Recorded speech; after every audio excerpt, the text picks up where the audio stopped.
nós não precisaríamos fazer o que estamos fazendo para aprendermos que Deus trabalha em todas as áreas da vida humana. Mas esse estudo que nós estamos fazendo é exatamente para mostrar que Jesus Cristo, Ele tem um coração dilatado em direção às nossas aflições, às nossas dificuldades. E nós já falamos sobre a mulher com a menstruação crônica, né? Mostrando que Jesus se permitiu ser tocado e mostrando que Ele atende a essas doenças, que são doenças que só nós sabemos. E às vezes não contamos para ninguém, às vezes até não é bom contar, ficamos até com vergonha de contar as nossas doenças que às vezes nos impedem de caminharmos, de fazermos alguma coisa. Então Jesus Cristo, Ele cuida desse detalhe das nossas vidas. Aquela mulher era conhecida pelos médicos, mas o Senhor Jesus Cristo permitiu-se ser tocado por ela, e depois declara publicamente a sua cura. Depois nós olhamos para o leproso. Então, uma doença visível, mas uma doença que naquele contexto era vinculada ao pecado. Por causa daqueles fatos lá do Antigo Testamento, o leproso ele já era estigmatizado de que ele tinha pecado contra Deus, e a lepra era uma visitação de Deus sobre a pessoa. Então, Jesus Cristo também, não agora se deixa tocar, mas Jesus Cristo toca essas pessoas. E uma coisa que nós observamos naquele estudo é que a questão do sacerdócio, da igreja, que é fácil de diagnosticar pecados, mas impotente para curá-los, impotente para curar as feridas, quando Jesus disse para o leproso, vai lá e se mostre para o sacerdote, cumpra a lei e receba dele o certificado de que você está curado. Nunca antes aquilo tinha acontecido. O sacerdote era treinado para diagnosticar a lepra, mas ele nunca tinha curado nenhum leproso. Então, às vezes, a gente faz isso. A gente é esperto para detectar a lepra, mas só Jesus pode curar. Então, esse é o recado de Jesus. Quer dizer, aquilo que não acontecia está acontecendo entre vós. E ele manda avisar aqueles que estão na direção da igreja. Olha, eu cheguei e comigo o reino e todas as bênçãos do reino. A cura chegou. Então, nós vimos a mulher que Jesus permitiu ser tocado, o leproso que Jesus toca, e aí nós vamos agora para o pecado, que é a mulher que foi pega em adultério. Da mesma maneira, Jesus baixou-se para dizer para as pessoas que ele veio aqui restaurar as suas vidas. E aquela mulher, ela encontrou o único homem naquela cidade que poderia fazer alguma coisa por ela, porque todos os outros estavam querendo apedrejá-la. E ela sabia que tinha pecado, e ela sabia que iria morrer, mas quando encontra com Jesus, ela é restaurada.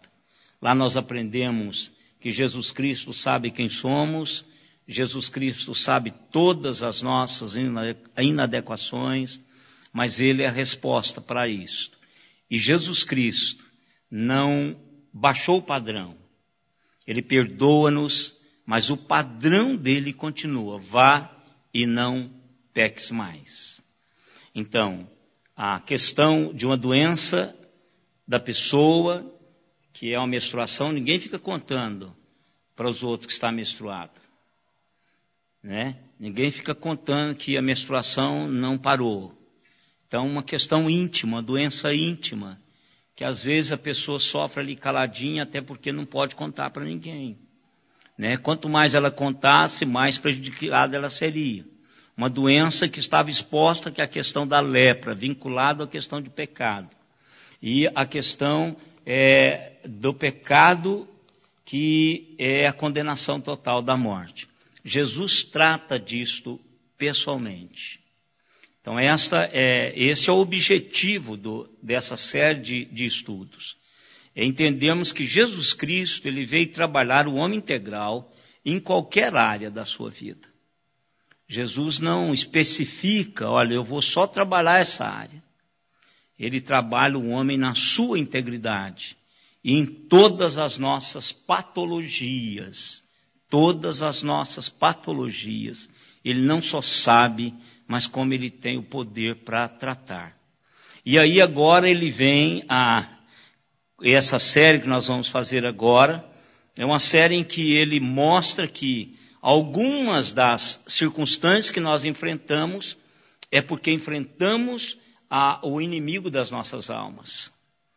Então, aí nós vamos para a grande tempestade, que depois de termos estudado e terminamos quarta-feira passada, observamos que essa tempestade, ela tinha a ver com o inferno. Pela maneira como Jesus Cristo fala à tempestade, que é a mesma quando ele expela os demônios e manda calar o demônio, e a realidade do inferno, ele não é onisciente, e nem onipresente, e nem onipotente. O inferno trabalha com o sistema online. São antenas interligadas e ele forma uma rede, né? Essa rede de comunicação, isso o inferno é que inventou esse negócio. Não essa nossa, mas esse negócio ele usa essa nossa também, porque ele é mestre nisso aí. Então ele comunica-se através disso, ele não é onipresente. O inferno está em todos os lugares, porque o inferno tem agentes em todos os lugares. Não é que Satanás está presente em todos os lugares. Os agentes de Satanás estão presentes em todos os lugares, inclusive nos ajuntamentos religiosos. Não se iluda com isso. Então ele está lá.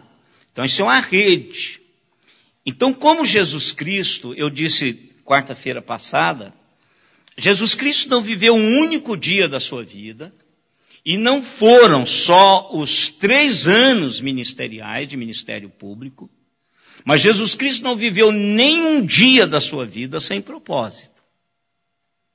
Jesus Cristo não jogava conversa fora. Jesus Cristo sabia que o tempo dele era um tempo curto. E ele tinha muita coisa que fazer. Então Jesus Cristo, ele gastou o seu tempo a fim de que ele se preparasse para aqueles 3 anos. Aquele gigante que se levantou diante do diabo, de Satanás, na tentação no deserto, aquilo não foi feito de uma noite para um dia. Jesus Cristo, ele se agigantou desde lá, da discussão lá com os sacerdotes, escribas e fariseus, mas até aquele momento em que ele começa o seu ministério público. Ele carrega uma bagagem espiritual. Como qualquer um de nós, a nossa espiritualidade ela é construída a conta-gota. Até porque nós não somos muito fãs da espiritualidade. A gente lê a Bíblia, às vezes lê assim relaxadamente, oramos relaxadamente. Se pudermos não vir à igreja, não vem também, porque a gente acaba achando uma desculpinha para não vir. Então, a espiritualidade na nossa vida, ela é contra a nossa natureza. Naturalmente nós não procuramos Deus. Nós fazemos isso porque até isto é um trabalho de Deus nas nossas vidas. Até essa vontade de ler a palavra, essa vontade de orar, essa vontade de cantar, essa vontade de estar reunido com outros irmãos, isso é uma geração da realidade de Deus nas nossas vidas. Porque, pelo contrário, nós não gostaríamos de fazer isso. Naturalmente, ninguém faz isso. Ninguém faz isso. Então, a questão desse mover de Deus, de Jesus, é um mover com propósito. Então Jesus Cristo se agigantou e começou o seu ministério público. Então quando ele diz assim, vamos atravessar aquele momento ali, um momento tranquilo, né? E essa uma maneira do inferno, enquanto você não mexe com ele, ele está satisfeito, porque ele está aguardando para lhe dar um bote. Mas quando você o cutuca, e principalmente Jesus Cristo fez isto, porque eu não tenho dúvida nenhuma, irmãos, que Jesus estava atravessando para o outro lado, e um dos alvos de Jesus era exatamente cuidar desse menino que estava lá do outro lado, desse homem com demônio. Esse era um dos alvos de Jesus. Ele não ia atravessar porque do outro lado tinha uma praia melhor. Ele não ia atravessar porque os pecadores do outro lado eram mais acessíveis à palavra do Evangelho. Jesus Cristo atravessou por outro lado com um propósito: confrontar com aquela legião de demônios. Ele fez isso. Então, nós encontramos Jesus aqui. Aí depois nós vamos ver que ele encontra com a mulher, que é o fato que nós pegamos primeiro, com a filha de Jairo, que estava morta. Não é? Eu fico pensando assim, irmão, se fosse hoje, esse nível fantástico que a gente tem de espiritualidade. E aqui é uma crítica. Não estou afirmando que nós temos um nível fantástico de espiritualidade. Muito pelo contrário. O que nós teríamos feito com esse endemoniado é interná-lo num centro de tratamento de pessoas com problemas mentais. Porque a igreja hoje não consegue distinguir endemoniados e pessoas com problemas mentais. Às vezes você vê esses charlatões aí metendo a Bíblia na cabeça de um cara que tem problema mental. E às vezes você vê o cara falando que o cara tem problema mental, mas ele tem um problema espiritual. Nós não discernimos isso.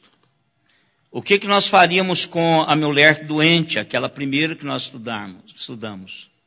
Nós iríamos interná-la porque ela estava terminal, ela estava perdendo todo o seu sangue e não tinha como conter esse negócio. Então ela ia ser tratada por um médico especialista em terminais, pessoas terminais com final de vida, com esgotamento impossível de estancar. E essa morta, nós teríamos enterrado essa menina. Agora a bênção é que estas pessoas estavam no projeto de Deus, na agenda de Deus. Eu gosto de pensar assim, porque se eu estou a serviço do reino, se eu estou representando esse Deus que interfere na vida das pessoas, Deus tem agenda para mim também. Se eu vivo uma vida com propósito, Deus tem uma agenda para a minha vida. E às vezes nós perdemos essa agenda de Deus, porque a gente está correndo atrás de coisa que não tem nada a ver com a agenda de Deus. E crente faz isso, pastor faz isso, presbítero faz isso, todos nós fazemos isso. Nós perdemos a agenda de Deus, porque a gente quer correr para o coral, a gente quer correr para pregar. É isso que Jesus disse com relação ao bom samaritano. Passa gente da igreja, passa gente que deveria parar. Não param porque eles fugiram à agenda de Deus. Fugiram à agenda de Deus.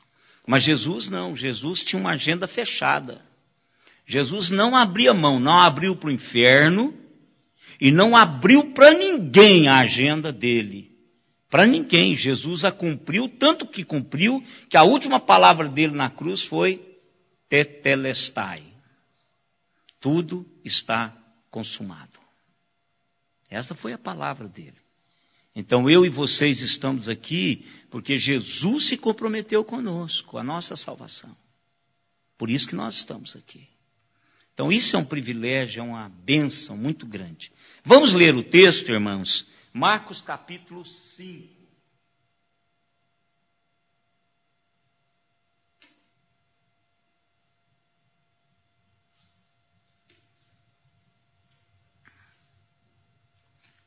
Lá atrás, lá na tempestade que chega à noite, nós depende de uma exegese do texto, de um conhecimento do original, de um estudo de interligação de textos, para dizer sobre a intervenção do inferno naquela tempestade. Agora aqui não, aqui está claro, qualquer um que sabe ler e interpretar o texto, mesmo em português, sabe que aqui o inferno está trabalhando isso aqui. E Jesus muda, não é? Para um novo conjunto de situações impossíveis. Primeiro aqui a questão desse endemoniado. Segundo, a questão da filha de Jairo morta. E no entremente, nos interregnos, ele lida também com a mulher com sangue, com o fluxo de sangue contínuo. Vamos então, irmãos, ler os 14 primeiros versículos. Eu vou ler o primeiro, os irmãos o segundo, e assim sucessivamente, mesmo assentados. Entrementes chegaram à outra margem do mar, à terra dos Gerazenos.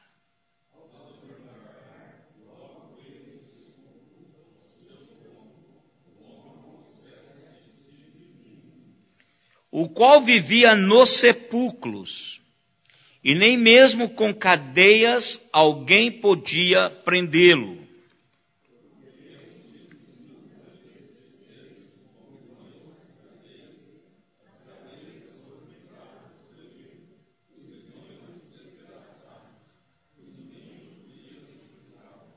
Andava sempre, de noite e de dia, clamando por entre os sepulcros e pelos montes, ferindo-se com pedras.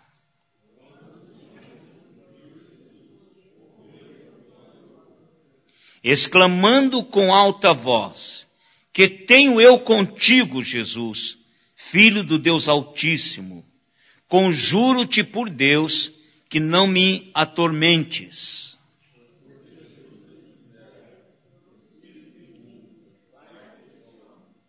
E perguntou-lhe: qual é o teu nome? Respondeu ele: Legião é o meu nome, porque somos muitos.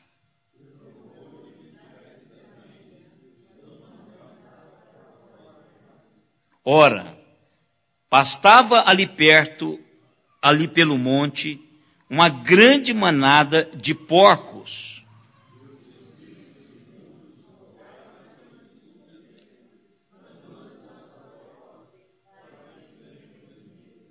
Jesus o permitiu.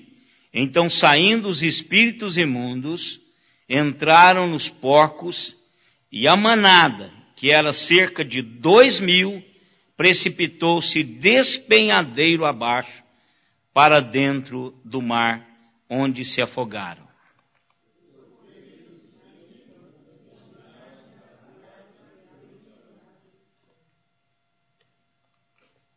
Que Deus nos abençoe, irmãos, através dessa palavra já abençoada, e que de fato os nossos corações sejam trabalhados nessa noite com relação a isto.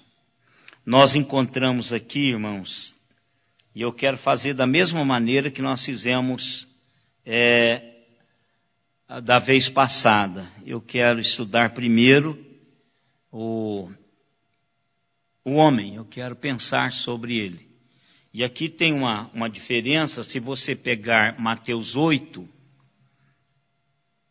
você vai ver que é uma diferença entre Gerazeno e Gadarenos.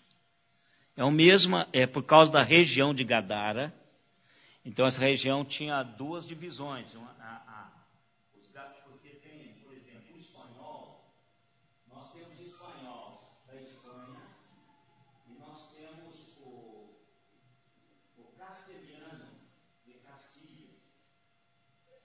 Então, parece a mesma coisa, mas não é a mesma coisa. Então, estou esquecendo o microfone, eu estou sem microfone. Os irmãos aí, desculpa, irmãos.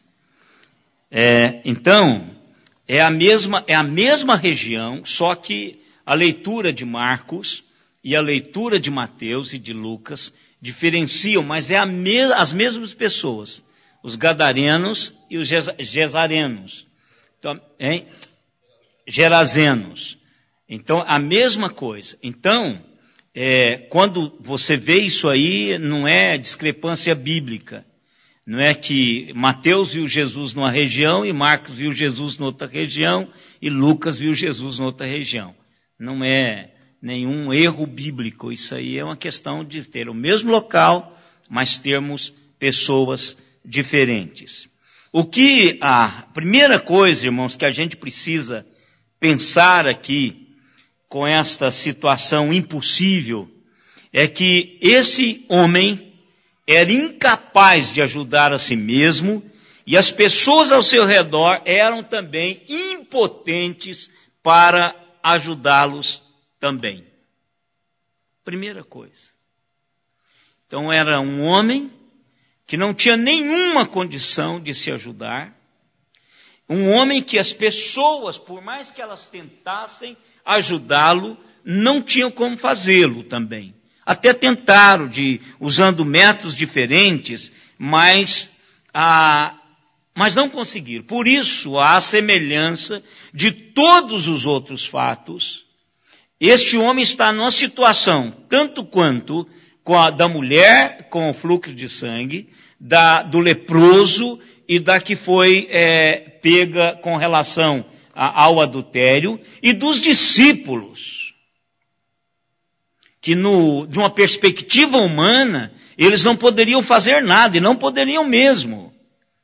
Não eram pescadores habilidosos, experientes, mas, no entanto, aquele momento, a sua experiência não servia para nada. Então, a situação desse homem é a mesma coisa.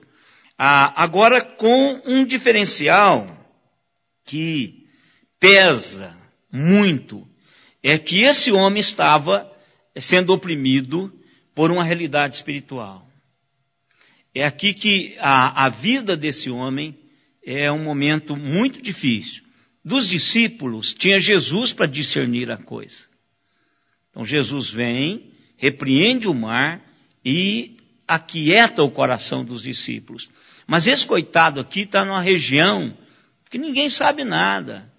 Uma região que não tem esse nível de espiritualidade. Então Jesus começa a trabalhar isto. Mas o verso 5, irmãos, eu disse quarta-feira passada que ele é um verso que me dá toda a segurança para confiar em Jesus. Toda a segurança. E eu disse que uma das coisas, eu falei ontem no Ministério Dorcas, que uma das coisas que a gente precisa de construir no nosso coração é exatamente a confiança em Deus. O que o inferno tenta interpor na minha e na sua vida é quebrar esse nível de confiança. Sempre foi assim. Desde lá do Éden, o que o inferno faz é tentar colocar aquilo que Deus diz em xeque. Quebrar a nossa confiança em Deus. Eu disse aqui, e estou repetindo isso algumas vezes, que poderia cair chuva de canivete sobre aquele barco, que ele chegaria do outro lado. Porque Jesus disse, vamos passar para o outro lado. Eu até comentei com o Léo, o texto mostra a humanidade de Jesus, e falei isso sobre a humanidade de Jesus no primeiro estudo. Ele está cansado. Mas também o texto fala da autoridade, do poder de Jesus, quando ele amordaça toda a ação e toda tentativa de impedi-lo de chegar do outro lado. E, além de tudo, tentar matá-lo e matar os seus discípulos. E desacreditar, irmãos, a Jesus Cristo. Porque já pensou, Jesus fala assim, vamos do outro lado, e chega no meio do mar, do lago da Galileia, esse barco afunda. Só sobra Jesus. Qual era o nível de credibilidade de Jesus? ia cair.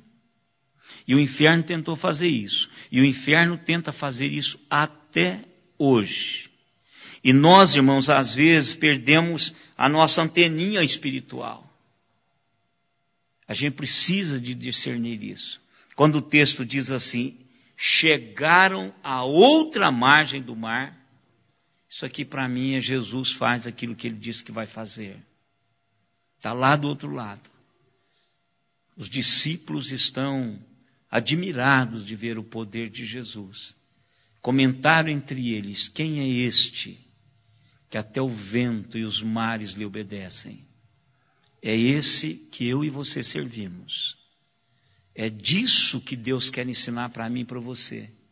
Nele nós podemos confiar. Não é só no hino, não é só no cântico. Isso não é uma poesia bonita para se ser cantado no momento litúrgico. Isso é um negócio para ser vivido lá fora. Então, eu posso confiar. Ele disse para mim que ele vai cuidar de mim. Eu posso confiar. Ontem eu falei sobre João 14:1 no Ministério Dorcas.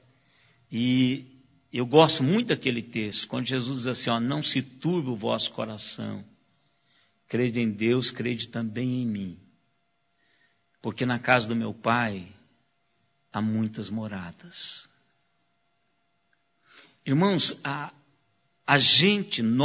teologia brasileira, a eclesiologia brasileira, tem trazido Deus e as realidades de Deus só para aqui e agora. A realidade de Deus, irmãos, ela é eterna. E quando eu tiver essa perspectiva de algo eterno de Deus, isso aqui vai ser fichinha. Isso aqui vai ser fichinha.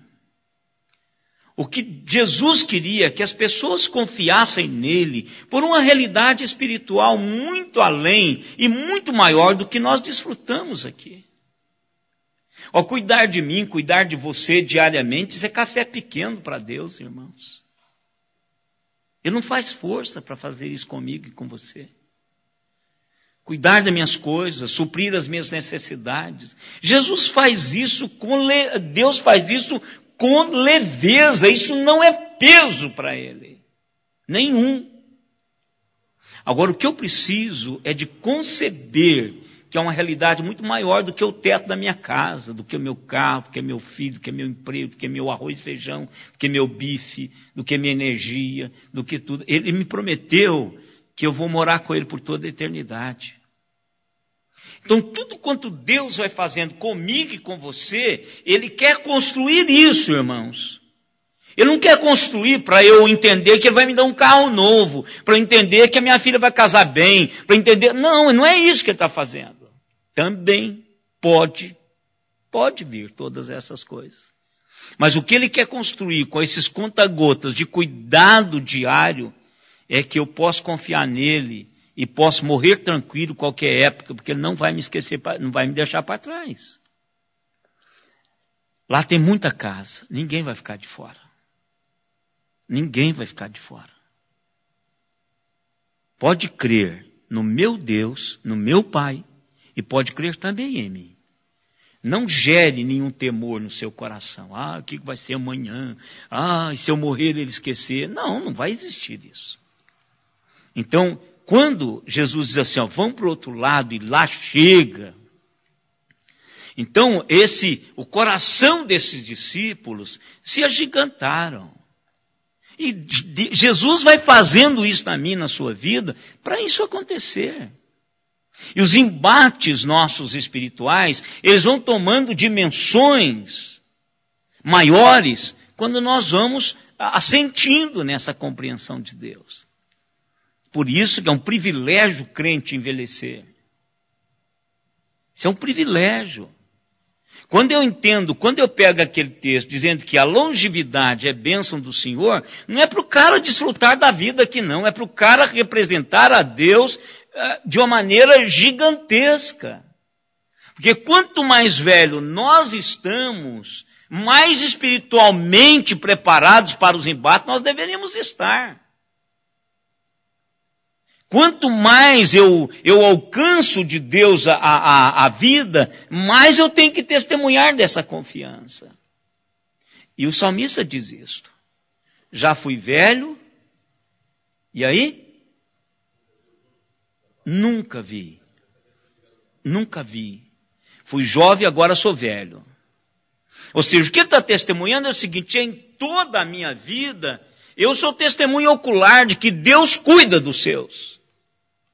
É para isso que Deus deixa a gente envelhecer, irmãos. É para isso que Deus nos deixa envelhecer, desfrutando desse cuidado. É para dizermos para as pessoas, para falarmos para o jovem: jovem, continua, camarada. Pode continuar, Deus é bom, mas é bom mesmo, Ele cuida. Claro que você vai ter lutas, vai ter batalhas, mas em todo o tempo Deus vai estar com você. Porque Ele esteve comigo.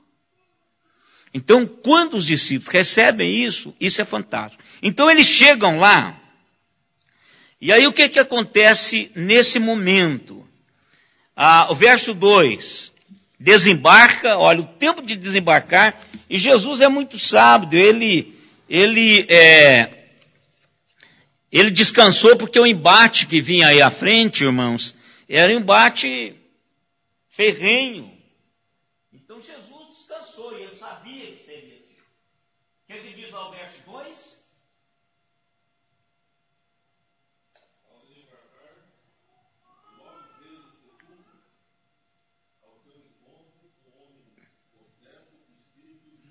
Então veja, a questão é que aqui ele desembarca, e aquele rapaz, o texto diz que ele ficava nos sepulcros, cemitério. E ali não é um lugar fechado igual o São Pedro, São Bento, o Brito, o outro lá, né, Jardim dos Lírios. Hein? Tem de redenção aqui, né? Lá tem também, hein? Ressurreição e o de lá? Parque dos Lírios. Não é assim fechadinho, um negócio bonitinho. É que naquela época se fazia em rochas e em penhascos, então ele vivia ali. Quem era a companhia desse homem? Os mortos. Os mortos. Ele ficava entre aqueles que estavam mortos. Isolamento, destruição, ambiente de morte. Porque é isso que o inferno faz conosco. Mas quando Jesus desembarca, olha que coisa tremenda que acontece. Ele desce de lá e vai ao encontro de Jesus. Agora vocês acham que o inferno foi lá para quê? Para levar o rapaz para ser curado? Para desafiar a Jesus. Da mesma maneira que aqueles que pegaram a mulher acharam que Jesus iria endossar o apedrejamento, que Jesus não teria nenhuma resposta, o inferno veio da mesma maneira. Da mesma maneira. E nós vamos saber que ele veio munido. A primeira visão é que de espírito imundo. Não diz quantos. Não diz quantos. E aí diz a situação do rapaz, o verso 3. O qual vivia nos sepulcros. E não tinha nada que o podia deter ou prendê-lo. Porque as pessoas tentaram fazer isto. Imagine, irmãos, a vida desse homem. Pensam. Você já tentou aproximar de um possesso? Quem já teve experiência aqui de um possesso? O senhor já teve? Irmãos, pensa numa das maiores humilhações, que é quando o inferno possui uma pessoa. Pensa humilhações. Eu tive algumas experiências pessoais, mas já participei de alguns momentos que eu não era a pessoa direta, até porque não tinha por que ser a pessoa direta, mas eu já vi o demônio jogar pessoas. Vocês lembram quando tinha aquelas privadas? E era um buraco cheio de cocô lá embaixo, cheio de cocô lá embaixo, e ficava ali, enquanto não enchesse. Eu vi o diabo jogar um cara dentro do negócio daquele. Dentro do negócio daquele. Eu vi. Quebrou o pau, o cara veio para expelir o demônio pegou o camarada e pá, lá dentro do coisa. Para humilhar. Uma força. Tanto é que você não põe a mão nesse camarada, a menos que você esteja revestido de uma autoridade muito grande de Deus, você vai lá e segura a pessoa. Mas se você não tiver, não ponha a mão, nunca. Porque ele lhe quebra todinho. E pode ser o tamanho que você achar. Eu vou só falar aqui fora, irmãos da internet. Pode ficar aí conectado. Mas como eu vou citar um nome, eu quero falar fora aqui. Eu vou só desligar um pouquinho. Mas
pode ligar, meu irmão.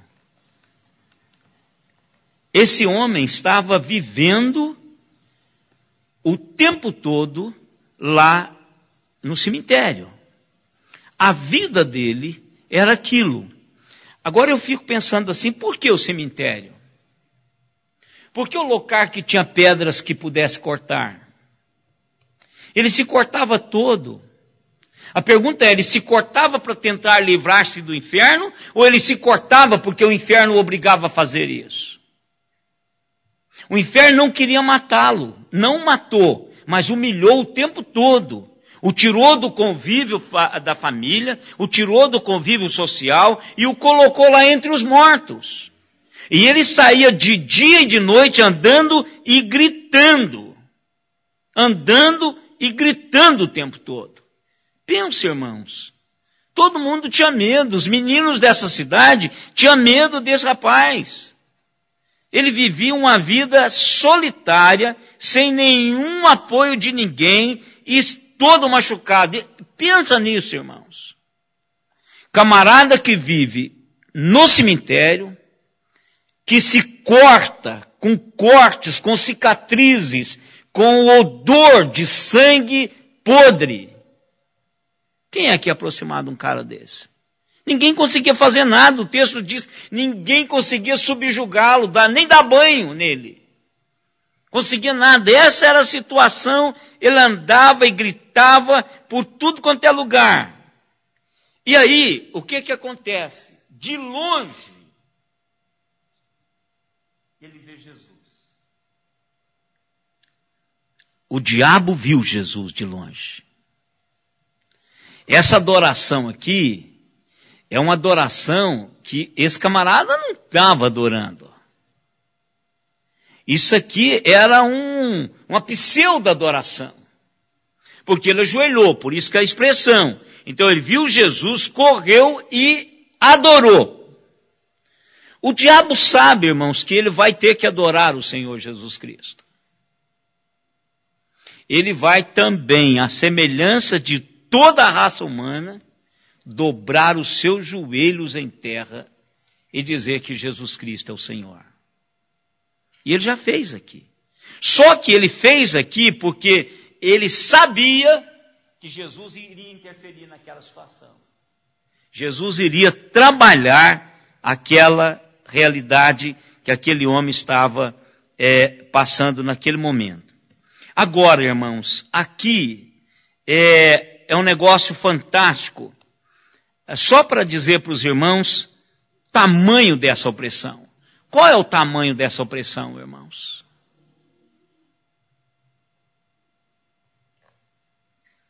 Qual o tamanho dessa opressão? Porque Jesus Cristo queria trabalhar isso. Então ele pergunta, qual é o tamanho desse negócio? Meu nome, Legião.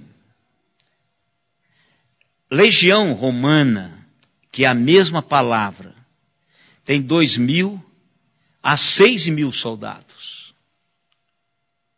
Agora, nós entendemos que eram 2.000 porcos. Mas isso significa que foi um demônio para cada porco.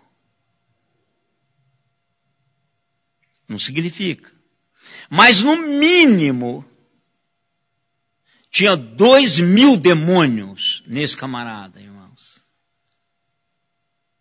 Pense vocês. Ele era um inferno ambulante. Um inferno ambulante e pronto para fazer qualquer coisa que o inferno mandasse. Qualquer coisa. Se o inferno mandasse matar, ele mataria. Se o inferno mandasse pular do penhasco, ele faria. Se o inferno mandasse ele roubar, ele roubaria. Ele poderia fazer qualquer coisa que o inferno mandasse, porque tinha 2.000 demônios, no mínimo, possuindo esse rapaz. Agora, irmãos, eu quero deixar vocês ir para casa, para vocês pensarem sobre isso. Eu quero que você vá para casa e pense sobre isto. Será que não tem pessoas à nossa volta que não estão no cemitério, que não estão gritando pelas ruas, que não estão se cortando, mas será que não tem pessoas sob a ação do inferno ao nosso alcance de oração? Eu queria que você ficasse daqui até quarta-feira tentando detectar algumas ações do inferno. Faça o exercício. É fácil detectar. Fácil, irmãos, detectar. E às vezes você não precisa ir muito longe. Não precisa ir muito longe. Você consegue detectar ações, pessoas sob o domínio. Pode não estar possuídas, mas elas estão sob a ingerência maligna. Muitas pessoas. E aí, a gente não tem, irmãos, condições espirituais para repreender isso. A gente até não quer se envolver. Mas eu quero dizer para os irmãos que há muitas pessoas, mas muitas pessoas, que você convive com elas nas ruas, que estão dirigindo. Essas pessoas estão sob a influência maligna e você não está percebendo. Por isso, irmãos, que médico, você viu o médico hoje? Os caras mataram um cardiologista à facada no Rio de Janeiro. 50 e poucos anos de idade. Irmãos, eu não consigo entender que essa maldade, eu sei que o homem é mau, a Bíblia diz que ele é mau. Mas por trás de toda essa violência, essa degradação humana Não só no Brasil, em todo o mundo, o inferno está por trás. Agora ele já não joga mais numa fossa, agora ele não leva as pessoas mais para o cemitério, agora ele já não leva as pessoas a se cortarem mais, embora leva as pessoas a se acabarem, a virarem trapos humanos. E não pense vocês, nós estamos à mercê dessas pessoas. Elas podem entrar na nossa casa, em qualquer casa, e acabar com um casamento matando alguém. Acabar com a família matando alguém. E nós estamos, irmãos, vivendo nessa batalha espiritual como se nós estivéssemos de férias. Como se nós estivéssemos de férias. E às vezes o inferno, irmãos, está tão tranquilo quanto a nós que ele nem nos enxerga. A nossa presença não leva a curvar-se diante de Jesus Cristo. De longe, ele viu Jesus. Desembarcou Jesus. De longe ele viu Jesus, veio correndo e prostrou-se aos pés de Jesus. É assim que o inferno tem que se portar. Via igreja. A minha você. A minha você. Então começa a olhar, começa a ver pequenas ações. E está nas pequenas. Aqui está escancarado. Mas às vezes não está escancarado à nossa volta. Faça uma leitura. Vendo o jornal ao vivo. Eu gosto quando aparece aquela palavrinha ao vivo. Porque eu posso orar por aquela situação. Eu posso orar por aquela situação. Eu posso clamar a Deus por aquilo. Digo, Senhor, o Senhor precisa agir. Deus está esperando a nossa percepção dele no mundo. E esse texto, irmãos, me mostra esse quadro deprimente, apavorante desse homem. Mas me mostra também um poder disponível à igreja do Senhor Jesus Cristo. Agora vão ser pentecostais? Não, vão ser bíblico. Isso é Bíblia, irmãos. Com consciência, com a teologia sadia, com a percepção sadia. Você não precisa pôr a mão em ninguém. Você precisa ser um agente de transformação. O diabo precisa render-se a Jesus quando percebe a nossa presença. Ele tem que ser amordaçado. Você não precisa ficar gritando, dando biblada nos outros. A sua presença como servo de Deus.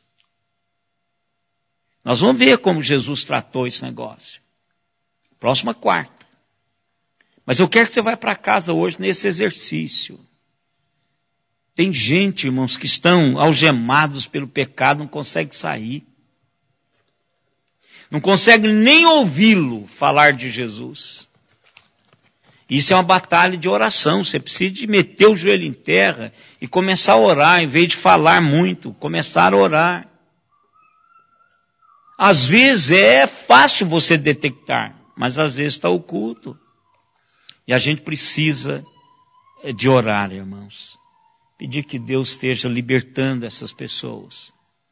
Ele está dizendo para mim e para você que isso também é uma área que ele pode interferir. E ele vai interferir. E o que é gostoso, irmãos, é que Jesus foi atrás. Eu nunca fui atrás disso. Eu não dou ênfase a esse negócio. Mas ele faz você atravessar o caminho dessas pessoas. Talvez você não vai nem se expor. Só a sua presença. Você vê uma gritaria, você vê alguma coisa, você percebe que aquilo ali, o diabo está envolvido. Começa a orar. Primeiro, obrigado, Senhor, por estar aqui nessa hora.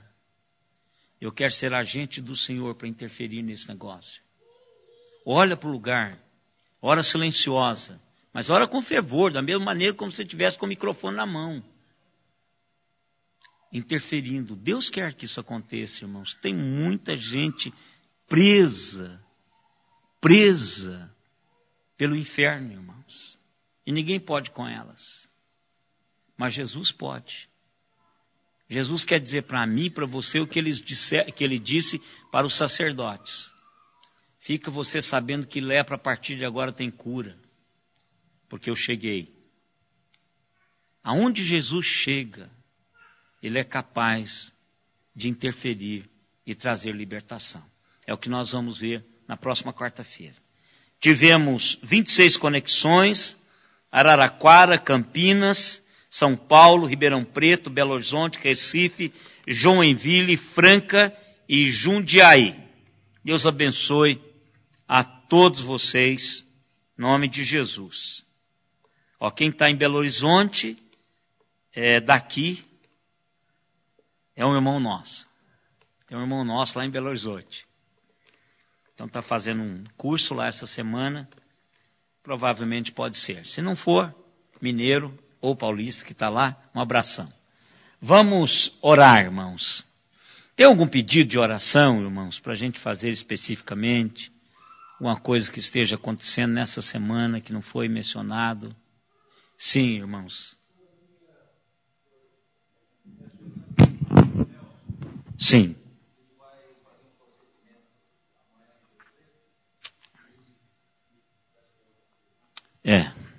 Está orando pelo pastor Nelson. Pastor Nelson já vem há algum tempo tratando-se, né? Vamos orar por ele. Sim, minha irmã.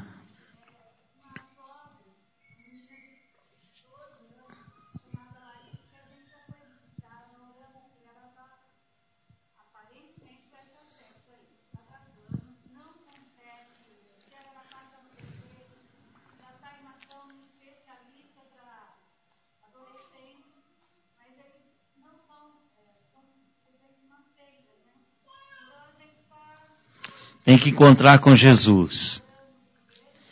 E não somos nós, irmão. Não carregue essa questão de que encontrou com você, o negócio resolve. Não é isso. Precisa de encontrar com Jesus. Nós somos apenas a cabeça de ponte para essas pessoas encontrarem com Jesus. Vamos orar por ela também. Mais alguém? Tá tudo bem lá, irmão Sebastião? Tá. Então. Amém, amém. Vai continuando firme no Senhor, meu irmão. Vamos orar. Então vamos colocar em pé para orarmos. Que bom, ó Deus, é servirmos o Senhor. O Deus Todo-Poderoso. Deus que se preocupa conosco. O Deus que atravessa o mar para cuidar de uma única pessoa lá do outro lado. Possesso, preso pelas trevas. Nós queremos louvar-te, ó Deus, pela tua palavra, que nos instrui com relação a esse cuidado do Senhor para conosco. Queremos, ó Pai, dizer para o Senhor que somos impotentes diante da maioria das situações que nós enfrentamos. E quando somos capazes de lidar, essa capacidade também vem do Senhor. Por isso, Deus, nós estamos declarando que não há em nós nenhuma capacitação por nós mesmos para lidar com a vida e os enfrentamentos que ela nos impõe. Por isso, Deus, nós precisamos do Senhor.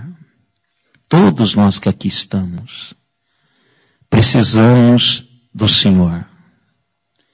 Clamamos, ó Deus, pela misericórdia do Senhor em todo o tempo. O Senhor ao nosso lado.